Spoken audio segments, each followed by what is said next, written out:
All right, the South African research vessel SA Agulhas 1 has just docked in the Port Elizabeth harbour after a scientific expedition to Antarctica and Mauritius. It was a chartered commercial voyage by a group of Indian scientists, but it was highly beneficial to 30 South African cadets on board from the National Cadet Programme. The Agulhas sailed on the 5th of December last year. South Africa has positioned itself as an exploration and scientific service provider. Now, this partnership will strengthen our position in maritime studies. We now cross live to our reporter in that area, Jayed-leigh. Jayed, it's a very good morning to you and welcome to Morning Live. A very good morning to you, Palisa. And yes, we are crossing to you live from Port Elizabeth here in the Eastern Cape, otherwise known as the Windy City. And I can tell you this much, it's quite chilly this morning, but a lot of excitement in the air. The SA Agulhas has just berthed here at the Port Elizabeth harbour, and there's a lot of excitement, I can tell you that much. But you're quite right. The vessel has been out in the ocean for about 3 months now. There are roughly about 30 cadets who have been put through a rigorous training program, and they've gone on this scientific expedition into the Antarctica, went to the Mauritius Islands as well, stopped off at various ports along the way, gathering information, and after a grueling 3 months, they are finally back in SA shores. But with us right now, we're joined by Mr. Jayed-leigh, and he's the acting CEO of the South African Maritime Safety Authority, SABC, just to tell us more about that expedition. Good morning, Mr. Jayed-leigh. How are you? Morning, Jade, and morning to your viewers as well. I'm fine. It's an exciting day, and we're glad the Agulhas is here. Now, Mr. Jayed-leigh, for those who don't know, what exactly was the expedition about? Can you just briefly tell us more in-depthly about the scientific expedition to the Antarctica? Well, the ship was chartered by the Indian Antarctic Research Unit. We operated as a training vessel, and we looked for commercial opportunity because we need a destination to go to so that our cadets can get the sea time they require. And so we found a very exciting project in partnership with the Indians, as I'm saying, because then they needed to do the scientific research and we needed the training and the sea time for our cadets. The ship left South Africa, went to Mauritius, picked up the scientists, went all the way down to Antarctica, spent some time there, and our cadets got invaluable experience because it's not every day for a mariner to get to navigate in icy waters where they must look out for icebergs and look out for very, very harsh weather conditions as it gets towards that part of the world. Now, Mr. Jayed-leigh, in 2014, President Jacob Zuma launched Operation Phakisa, and he has been punting that, South Africa needs to really start participating on a global maritime economy. How important are such voyages to actually position ourselves in the maritime sector?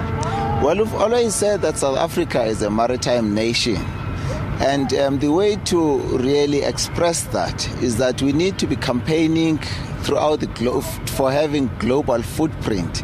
So if we get to participate, to provide the capacity to do the world research and in the same way that we've assisted the Indians, then that it makes us to be out there. You would know that the president has just signed up for the IORA deal now. And within the 23 countries, South Africa is a substantial player, and that places us there. So the whole issue of footprint that we're providing, as well as I'm saying, the link between the capacity building to support that footprint, which is the area that we're involved in with the skills.